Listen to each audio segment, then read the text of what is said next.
Julio Iglesias is home. The dad. That one. Oh, wow. Johnson and Johnson house right there. Julio Iglesias. Now he retired. He should be out sitting out on the front of y'all.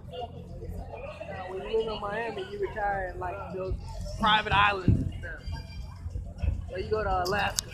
$3,000.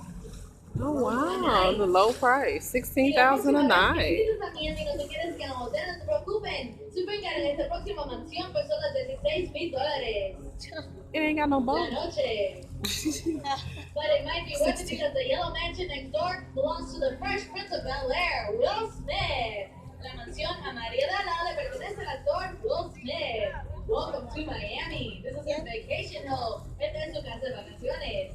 The Yellow House, la Casa María.